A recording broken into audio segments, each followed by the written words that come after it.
Hey everyone, Scott here to discuss Transformers 1, featuring the voices of Chris Hemsworth, Brian Tyree Henry, Scarlett Johansson, Keegan Michael Key, Steve Buscemi, Lawrence Fishburne, and John Hamm, directed by Toy Story 4's Josh Cooley. Yes, the same director as Toy Story 4. Yes.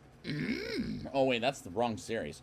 Now, I remember going to the early access screening on a Saturday afternoon or mid evening, let's say, or early evening, something like that. I forget. And it was a packed house. And then I went again on an IMAX theater that apparently screwed the movie up with 3D and all that. So let's see if this, and I hear good things about this movie. Let's see if it's any good. Let's give it a look. Orion Pax, voiced by Chris Hemsworth, breaks into a place where he sees a file about his home planet of Iacon City, Cybertron, and a ruler called Primus, who's the leader of the Primes, and learns about the Matrix of Leadership until some security robots go after Orion in a pretty spectacular chase sequence. And Orion Pax, being voiced by Chris Hemsworth, is a good choice before he becomes the Optimus Prime we know of today. And they get bumped into D16, as I'm going to call D for the rest of the show, voiced by Brian Tyree Henry, as Orion and D are best friends who act like brothers, who are miners in the mine under management of Elita 1, voiced by Scarlett Johansson. And I like these actors as their voice characters, and the animation is actually very good in this movie. But it probably won't win Best Animated Feature Film at the Oscars this year. We'll see which one will do it this year. I'm thinking The Wild Robot. We'll get there. We'll get there. Orion and Dee work until their workplace explodes, and Orion saves a fellow robot named Jazz, and Alita gets fired by Darkwing, who comes on nasty to Orion, Dee, and Alita. And Orion and Dee get punched in the face by Darkwing, as Orion is tired of being treated like nothing, as we hear from Sentinel Prime, voiced by John Hamm, which sounds obvious as a villain role, saying they're looking for the Matrix of Leadership and it's lost and unfortunately not found, and the city has the day off work the next day at the Iacon 5000. And Orion drags Dee to the low Iacon 5000 as they get in the race and try to beat a Transformer because they don't have the ability to transform yet. We'll get there when we get there. At the Iacon 5000, which is like a race, and this race is seen as a heck of a lot of fun, as I was having a fun, crazy time with it, as Orion and Dee almost win the race until a Transformer knocks them upside down and lose big time and are taken to the doctors. And Sentinel visits them and says he loves what they did in the most sarcastic way possible. Because remember, Sentinel Prime was a villain after Transformers 3.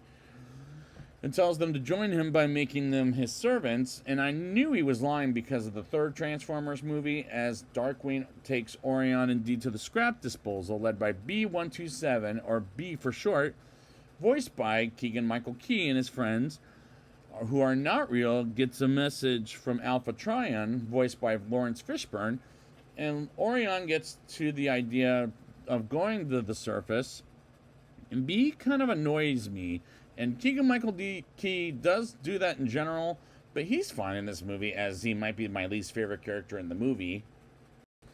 Orion, D, and B get to the top of the scraps and get onto the train to the surface as Alita fights them, briefly escaping and get to the surface and see a sunrise, which is actually an amazing shot, as this is a great looking movie.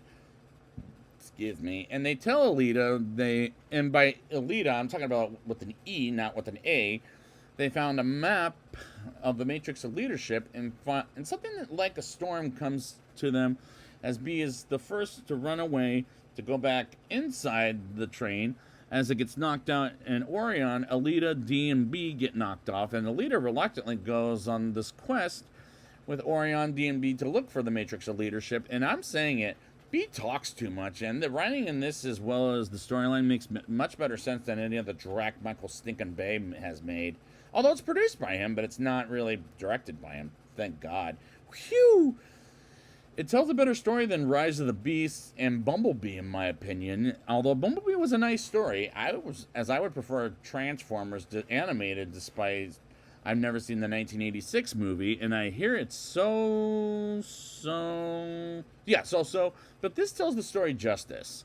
They find the bodies of the primes, and the only one who survived was Alpha Trion, as he was powered down, and it was wakened by Orion, D, Alita, and B, as he tells the story of how Sentinel Prime has been making the city a lie of its own, and he betrayed the primes, and as he grabs the Matrix of leadership, and it vanishes as he wants to rule Cybertron.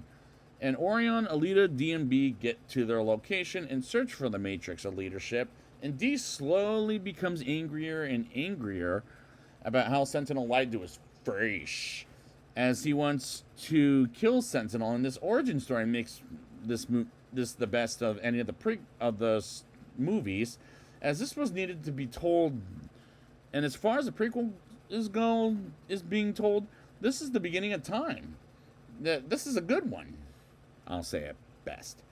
Orion, Alita, D, and B get powers that can make them transform, and get some proof to show the Iacon City, as Alpha Trion tells them to go back to Iacon City, and they get back to there as Alpha Trion is approached by Sentinel, and is taken to Sentinel, and is killed by Sentinel. Why am I saying that 3 different times? It sounds like Beetlejuice. As the heroes try to transform, but are unsuccessful until they become Transformers, and they crash, and the action sequence scenes are spectacular as D kills one of the robots, and this is so far a fun time at the movies. Orion, Alita, D, and B get captured by some robot villages called the Cybertronian High Guard, as they're introduced to Starscream, voiced by Steve Buscemi, as well as Soundwave and Shockwave, as we learn the names by D. B and D beats up on Starscream and almost kills him until D stops and Orion tells him he's not the enemy, and D makes a speech of taking down Sentinel and to join him, and Sentinel's fighters find and take them all except for Orion and Alita, as they're taken to Sentinel himself, and Alita gives Orion a pep talk, and Orion gets some of the robots that were not captured and follow them to Iacon City, and the dialogue written does work very well. D stands up to Sentinel, and Sentinel knocks down D and marks him like a bad robot he's becoming, and Orion gets to Iacon City and beats up Darkwing and explains to the other robots they were born as Transformers, but Sentinel took their powers away from them, and to stand up against Sentinel and join Orion, as they have an army who just entered Iacon City. Meanwhile, D stands up and is almost killed by Sentinel, and the fight begins with Alita and her army almost getting taken down until Orion and his army come in, and D wants to get to Sentinel, killed on his own way, and Orion, Alita, D, and B get their own fights, like Alita finding Sentinel's private assistant to get her memories, while D fights Sentinel, and B beats up on security robots as Orion delivers the message to Iacon City about how evil Sentinel is,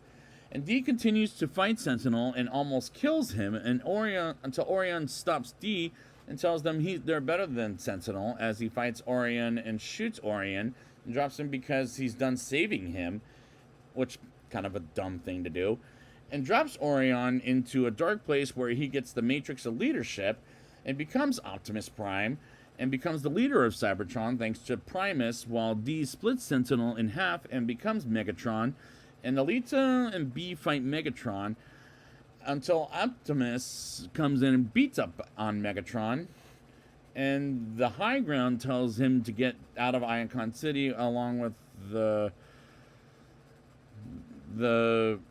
whatever they're called, never come back, as this is the greatest prequel ever told about how Optimus Prime and Megatron became enemies, as it makes much more sense on why it happened in the first place, as we see they first met and become friends and brothers and now enemies, and Optimus asks Alita to become a major,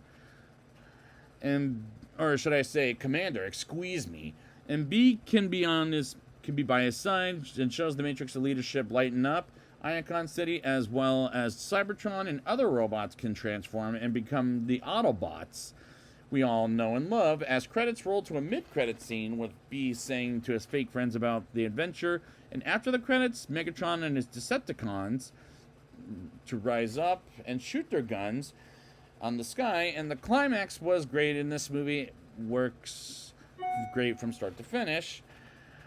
But is this the best Transformers movie? Let's find out in a rating, shall we?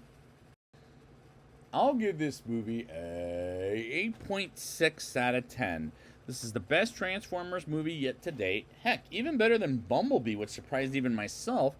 And it's 2 notches away from it, I'll say, as this is better than any of the direct Michael Stinkin' Bay has made, as done as the animation is pretty good here, and it tells a better story than any of the movies, despite Bumblebee was a nice story. But I like this better than Bumblebee in my opinion, although Rise of the Beasts was good but not great, I'll say, in my opinion.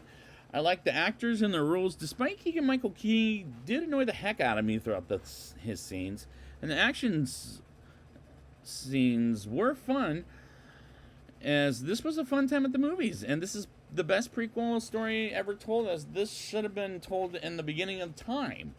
But we have it now, and it makes much more sense. This is the very best Transformers movie, as it makes more sense to begin with, as the story is written believably, and this is a solid recommendation, as this is a great movie from start to finish, and a great time at the movies, and based on the box office, I'm surprised this movie isn't doing very well. As people that are Transformers fans, I recommend they check this out, as I had a great time both times I saw the movie. So I'd like to thank you guys for joining me for coming back to Transformers. And until then, Autobots, roll out!